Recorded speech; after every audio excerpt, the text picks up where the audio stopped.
Bonjour à tous et à toutes, c'est Lily Game.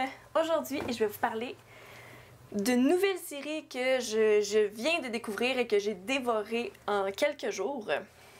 Ça s'appelle Happy. Si ça serait que de moi, je vous dirais, si vous aimez le style humoristique, humour noir, extrêmement violent et un peu disjoncté, allez l'écouter sans même écouter ma critique de film, c'est sûr que vous allez aimer. Deuxième chose, si ça c'est rien que de moi, je vous dirais allez l'écouter sans même voir le trailer de film parce que c'est ce que j'ai fait et j'ai adoré ça, c'est ce que je fais la plupart du temps avec les séries. Je regarde l'image, si ça m'intéresse, je pars le film, je pars la série puis je la découvre en même temps. Souvent je pars ça sans même voir la bande-annonce. Mais si vous désirez voir la bonne annonce, la voici. Je vais vous la faire défiler pendant que je vais vous décrire cette série. Donc, ce que je vous ai dit, c'est que c'est une série humoristique, humour noir, très violent, très sanglant. C'est une série de Noël. J'ai oublié de vous le dire, mais c'est une série de Noël, donc c'est parfait pour le temps des fêtes. C'est parfait pour la fin du mois de novembre, début du mois de décembre. Vous allez vraiment aimer une série pour adultes seulement parce qu'il y a un peu de vulgarité. Puis vraiment, il y a énormément de violence. C'est épouvantable comment il y a de la violence, mais il y a des effets spéciaux aussi qui sont très bien faits. Je me suis informée, malheureusement, ce n'est pas une série Netflix. C'est une série d'une autre compagnie que je ne me souviens plus, mais que je vous mettrai juste ici. Donc, c'est une série qui porte sur Noël. C'est l'histoire d'un policier, un ex-policier devenu tueur à gages, qui va être mêlé à l'affaire à cause d'une petite fille et de son meilleur ami imaginaire qui vont se faire kidnapper par le Père Noël. C'est aussi flyé que ça. En gros, il y a une petite fille qui est dans un concert, qui se fait enlever par le Père Noël. Tu te dis, c'est un Père Noël un peu fucké, là. Comme c'est un Père Noël qui a de l'air un peu ivrogne. Tu comprends qu'il la kidnappe, puis elle a dit à son ami imaginaire qui s'appelle Happy, Happy, s'il te plaît, aide-moi, va retrouver telle personne, puis il faut vraiment que tu m'aides pour que je puisse sortir d'ici. Donc, Happy, tu le vois pas, il se promène, tu l'entends un peu qui se cogne aux affaires, puis là tu vois qu'il cherche. Une fois qu'il l'a cherché, on découvre que la personne qui est allée chercher, c'est l'homme qui est l'ex-policier, donc un enquêteur, l'ex-policier qui est aussi tueur à gages. Et c'est là qu'on découvre que Happy, on le voit. Et c'est une jolie petite licorne bleue, elle est trop mignonne, c'est vraiment trop cute. C'est extrêmement bien fait, il y a vraiment de l'air fluffy, tu vois vraiment tous ces petits poils, il vole, donc il y a des ailes de plumes, il est vraiment extrêmement bien fait, il est vraiment attachant, vraiment sympathique. Il se fait comme prendre là, entre guillemets, parce qu'il veut rester avec cet homme-là pour qu'il puisse aller retrouver la petite fille. Puis c'est ça, c'est spécial, mais c'est vraiment bon. Donc dans le fond, l'histoire, c'est la quête à savoir est-ce qu'ils vont être capables de retrouver la petite fille, où est le Père Noël.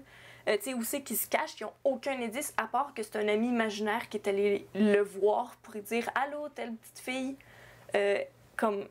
kidnappée là, par quelqu'un que je sais pas trop c'est qui. » Fait que ils ont juste ça comme indice. Pendant ce temps-là, ce gars-là, il se met dans plein d'affaires, plein de magouilles, il gonne du monde à pu finir, et genre, c'est extrêmement violent, là. Tu sais, vous donnez une idée, là, la première seconde de la série, il se tire une balle dans la tête. Puis il danse, en tout cas, c'est faux, mais vous donnez une idée comment c'est extrêmement, tu sais, ça donne le ton à la série, vraiment, vraiment, vraiment. Mais on reste qu'on est quand même, parce que moi je me suis beaucoup attachée à l'ami imaginaire, bien sûr, parce qu'il est vraiment attachant, il est vraiment cute. C'est vraiment une petite licorne bleue trop cute, je sais que c'est mon côté fille qui ressort, mais vraiment attachante. Mais elle vire pas mauvaise, mais tu vois qu'elle s'habitue facilement à son environnement, tu sais, il explique que tu sais, quand il était avec sa petite fille, il chantait des comptines, il lui expliquait comment être gentil. Mais quand il était avec l'autre, il tue du monde. Fait que, tu sais, comme il découvre que la licorne est vraiment là, puis qu'elle peut vraiment l'aider. Fait que des fois, elle l'aide pour, comme, soit trouver du monde, soit regarder derrière un jeu de cartes. En tout cas, c'est vraiment spécial. C'est vraiment bon. Puis c'est pas mal ça, j'ai pas vraiment d'autre chose à vous dire là-dessus parce que je veux pas vous péter le punch, je veux pas vous dire s'il a réussi à l'attraper, s'il a pas réussi à l'attraper, comment il s'entend avec Happy, est-ce que ça va bien aller avec Happy, est-ce que ça va toujours être rose et magnifique. Dans le fond, je vais vous laisser découvrir ça dans la série, mais vraiment, allez l'écouter, c'est une belle petite série qui est vachement sympathique. J'espère vraiment qu'il va y avoir une saison 2, mais je pense que oui. J'ai entendu vent qu'il va y avoir une saison 2. Profitez-en, elle est sur Netflix présentement.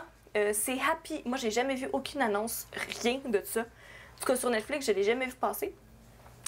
C'est quelqu'un que j'ai vu qui avait dit que c'était une super bonne série. C'est comme ça que je l'ai trouvée, sinon je la trouvais pas. Sinon, je donnerais aussi une note de 9 sur 10. J'ai vraiment aimé. J'ai aimé beaucoup le concept. J'ai aimé la manière que tout a été amené, la manière que l'histoire s'est déroulée, la violence qu'il y a eu du début à la fin. Moi, j'adore les séries violentes. Je suis quelqu'un qui aime beaucoup les films avec l'action, du pow-pow, de la guerre, des explosions. Fait que c'est sûr que c'est quelque chose qui m'a beaucoup plus charmé là, dans la série. Mais je vous le suggère grandement. Allez écouter ça. Puis j'ai vraiment aimé. Il y a seulement 8 épisodes, par exemple. Ça, c'est le désavantage. Il y a seulement 8 épisodes. C'est des épisodes d'à peu près 45 minutes. Mais vraiment, vous pouvez pas avoir d'enfant à côté de vous quand vous allez écouter la série. Vraiment. Parce qu'à chaque épisode, il y a soit quelque chose de complètement violent et atroce et comme... Genre, c'est vraiment pas de la violence douce, là. C'est vraiment... Il coupe du monde, il poignarde du monde, il gonne du monde, il tire dans la tête, dans le chest, il casse des genoux. Tu vois aussi son background, un moment donné, dans une des épisodes, tu comprends pourquoi il a comme arrêté de faire qu'est-ce qu'il fait, puis pourquoi il est aussi comme tourmenté. Et juste cette histoire-là aussi, c'est une histoire, on voit pas qu'est-ce qui s'est passé, mais on le comprend très clairement, puis c'est complètement atroce qu'est-ce qui s'est passé. Donc, même si vos enfants écoutent la belle petite maison, la belle petite musique de Christmas qui va jouer toujours ou presque en background, qui donne l'impression que les enfants pourraient écouter ça, vraiment pas, éloignez-les, écoutez ça tard le soir, faut vraiment pas qu'ils voient ça, mais c'est vraiment une excellente série pour adultes. Donc, ben, joyeux Noël! Allez écouter ça, commencez ça dans le mois de décembre, vous allez adorer. Sinon, ce sera tout pour aujourd'hui. J'espère que vous avez apprécié ma critique de film et on se revoit très bientôt dans une prochaine vidéo. Bye, bisous!